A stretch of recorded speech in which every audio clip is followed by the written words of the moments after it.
உலகெங்கும் உள்ள அன்பான ஸ்ரீ குபேரன் டிவி நேயர்கள் அனைவருக்கும் மோசஸின் இனிய வணக்கங்கள். இந்த புரட்டாசி மாதம் பார்த்தீங்கன்னா, இந்த புரட்டாசி மாதம்னாவே உடனே நமக்கு எல்லாருமே ஞாபகம் வருது என்னக்கா, பெருமாள் கோயில் போகணும், துளசி தீர்த்தம் குடிக்கணும்.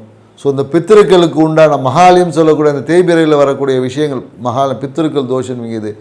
அதுதான் பார்த்திங்கன்னா இந்த புரட்டாசி மாதம். இன்னொன்று என்னென்னாக்கா, நிறைய பேருக்கு நான்வெஜ் சாப்பிடக்கூடாது அப்படின்னு சொல்லுவாங்க. இதெல்லாம் ஏன் சொல்லியிருக்காங்க, இந்த புரட்டாசி மாதத்துக்குள்ளே இருக்க என்ன விஷயம் இருக்குது அப்படின்றத நம்ம பார்க்கணும். ஏன்னா முதல்ல இந்த புரட்டாசினாவே புரட்டு, அதுக்கப்புறம் ஆசீர்வாதம் வாங்குது. அதாவது என்னென்னாக்கா, நம்ம வாழ்க்கையில் இருந்த நம்ம செய்த கர்மங்களை புரட்டி போடுவது, புரட்டி தீர்வளிப்பது, புரட்டி சரி பண்ணுவது, இந்த மாதிரியான விஷயங்களை தான் நம்ம எடுத்துக்கணும். ஏன்னு வச்சுக்கலாம், ஏன் இதை நம்ம சொல்லணும், ஏன்னா ஆத்மகாரகன் பார்த்தீங்கன்னா காலபோஷ தத்துவத்துக்கு 6ஆம் இடத்துல இருப்பார். ஸோ 6ஆம் இடம் என்பது மரவிசனம். ஸோ அப்போ இந்த காலகட்டம் நமக்கு ஒரு இயற்கையாகவே ஒரு ஃப்ரீ டைம், தன்னை சீரமைத்து கொள்ளக்கூடிய ஒரு சமயம் அப்படின்னு சொல்லுவோம். ஏன்னா 6ஆம் பாவம் மரவிஸ்தானம், நோய் பிணி இருக்கு இல்லையா. ஸோ இந்த டைமில் நம்மளோட கர்ம வினைகளை புரட்டி படிப்பாங்க. அடியில் இருக்க ஃபைலுன்னு சொல்லுவாங்களே, அந்த மாதிரியான நம்ம இந்த மூதாதையர் பித்திருக்களுக்கு உண்டான, ஏன்னா மூதாதையரோட தொடர்புகள் நம்மக்கிட்ட எப்போதும் இருந்துக்கிட்டே இருக்கும். அதே அந்த கர்மங்களை சரி செய்யும் போது அதன் மூலம் நமக்கு நன்மைகள், பூர்வ புண்ணியஸ்தானம் 5ஆம் பாவம் வலுக்கும். ஸோ அதுக்காக தான் இந்த மாதம் அந்த மகாலயம்ங்கிற தேய்பிரையில் பித்திருக்களுக்கு நிறைய விஷயங்கள் பண்ணுவாங்க. அதே போல் என்னன்னாக்கா, அந்த துளசி தீர்த்தம், ஏன்னா துளசி என்ன பாருங்க, ரொம்ப கார சுவை உள்ளது. ஸோ அப்போ என்னன்னாக்கா, அப்போ இந்த பெருமாள் கோயிலில் போய் இறை வழிபாடோடு இந்த துளசி தீர்த்தம் குடிக்கும்போது மனம் என்பது எப்படின்னா, இந்த காம உணர்வுகள் இல்லாமல் ஒரு அமைதியாக இருக்கும். அதனால தான் சித்திரை சொல்லுவோம், மனமது செம்மையானால் மந்திரம் ஜபிக்க வேணாம், மனமது செம்மையாச்சுன்னா வாழ்க்கையே செம்மையாமே, இப்படி சித்திர பாடல்களே இருக்குது. ஸோ அப்போ என்ன இருக்கா, அந்த மனதை கண்ட்ரோல் பண்ணணும். மனமும் கண்ட்ரோல் ஆகுது, நம்ம ஆத்ம சுத்தியம் அடையுது, அடுத்து வரக்கூடிய வாழ்க்கை எப்படி இருக்கும், மிக சிறப்பாக இருக்கும்.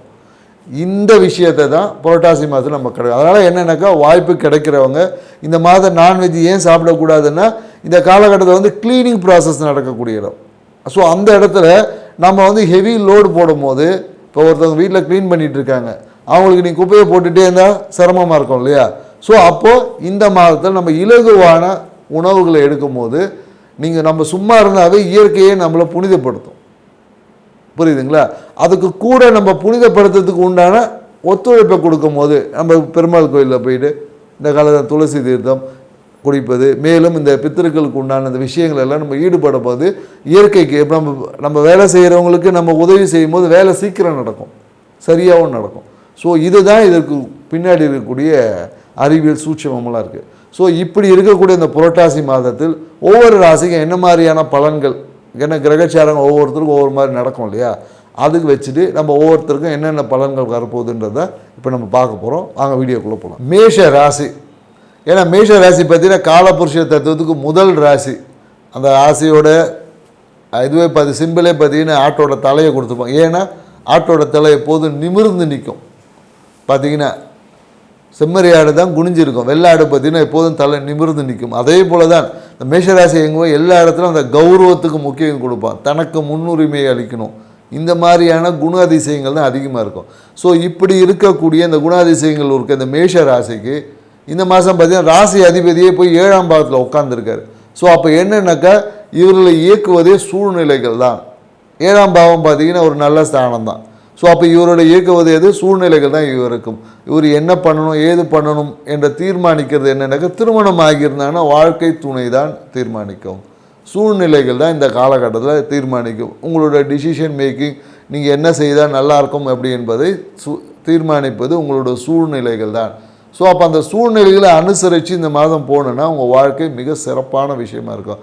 அதே போல் என்னென்னாக்கா, இந்த காலகட்டத்தில் நிறைய பார்த்திங்கன்னா பொருளாதாரம் சார்ந்த விஷயத்தில் நிறைய கடன் வாங்கக்கூடிய ஒரு சூழல்கள் இருக்கும். பொருளாதாரம் பிரச்சனைகள் மூலயமாக வருமானங்கள் வரும். ஏதாவது ஒரு பிரச்சனைகள் தீர்ந்து வருமானமாக வர்றது, அப்படி பிரச்சனையே இல்லைன்னா நீங்களே ஒரு கடனை ஏற்படுத்தி பிரச்சனையை ஏற்படுத்தி இந்த மாதிரியான சூழலுக்கு. அதே போல் கடன் என்பது இந்த காலகட்டத்தில் சிறிய ஒரு விஷயம் உருவாகும். அது என்னன்னாக்கா, ஒரு கடன் வாங்கி மனைவிக்கு பிடித்த பொருட்கள் எல்லாம் வாங்கிக்கூட வாய்ப்புகள் எல்லாமே இருக்குது. திருமணத்திற்காக காத்திருக்கிறவங்களுக்கு பார்த்தீங்கன்னா இந்த காலகட்டம் வரனை நீங்கள் தேடி போய் கிடைக்கும். ஏன்னா வரன் உங்களை தேடி வராது, நீங்கள் தான் வரனை தேடி போகக்கூடிய அந்த சூழல்கள் என்பது இருக்குது.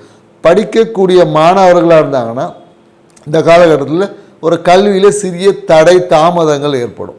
ஏதாவது என்னென்னாக்கா சூழ்நிலைகளால் இப்போ அந்த விஷயத்தை அட்டன் பண்ண முடியாது, எங்கே வெளியே போயிருப்பாங்க, அந்த காலத்தில் எக்ஸாம் வச்சுருவாங்க. ஸோ அதனால் அந்த எக்ஸாமை சரியாக அட்டன் பண்ண முடியாது, இல்லை எக்ஸாமில் சரியாக ஃபோக்கஸ் பண்ண முடியாது. இந்த மாதிரியான சில சூழ்நிலைகளால் சில தடைகள் ஏற்படும். ஏதாவது சின்ன சின்ன ஏதாவது உடம்பு சரியில்லாமல் போகிறது, இந்த மாதிரியான விஷயங்களில் கல்வியில் மட்டும் ஒரு சிறிய தடைகள் என்பது ஏற்படும். அதே போல் நீங்கள் எடுத்த முயற்சி என்பது பார்த்திங்கன்னா இந்த காலகட்டத்தில் எல்லாமே சூப்பராக வெற்றி அடையும்.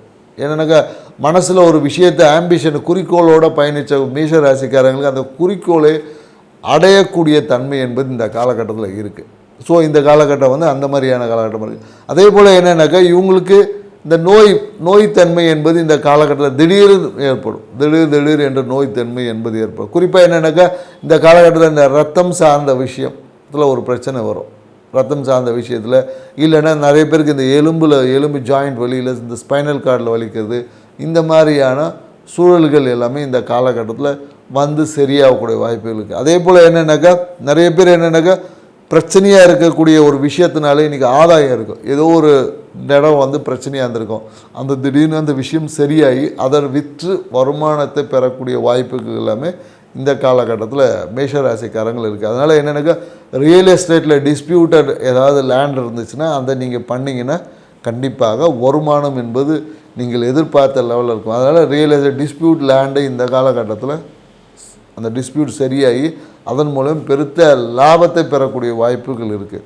அதே போல் என்னென்னாக்கா நிறைய பேர் இந்த கால தொழில் தொடங்கக்கூடிய ஏற்கனவே ஒரு தொழில் பண்ணிகிட்டு இருப்பாங்க, இன்னொரு தொழிலை தொடங்கலாமான்ற எண்ணங்கள் எல்லாமே ஏற்படும்.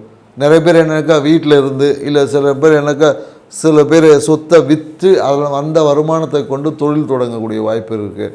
மேலும் தொழிலில் பார்த்திங்கன்னா வீட்டிலேருந்து ஒர்க் பண்ணக்கூடிய அந்த சூழல் எல்லாம் ஒர்க் ஃப்ரம் ஹோம் அப்படின்னு சொல்லுவாங்களே, அந்த மாதிரியான சில விஷயங்கள் எல்லாமே இந்த காலகட்டத்தில் இருக்குது. அதே போல் நிறைய பேருக்கு ப்ரொமோஷனுக்காக காத்திருக்கிறவங்க இல்லை தொழிலில் லாபத்தை அதிகரிக்கிறதுக்கு புதிய யுக்திகளை பயன்படுத்துவாங்க.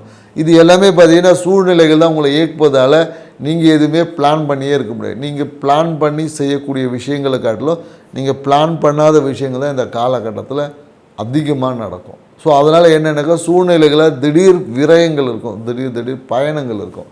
ஏன்னா நீங்கள் பிளான் பண்ணியே இருக்க மாட்டீங்க, சரி ஓகே இது நடக்காது அப்படின்ற மாதிரி அப்படியே உட்காந்துருப்பீங்க. அது பார்த்தா திடீர்னு வா இப்போயே கிளம்பணும், உடனடியாக போகணும் அப்படின்ற மாதிரியான விஷயம் இருக்கும்.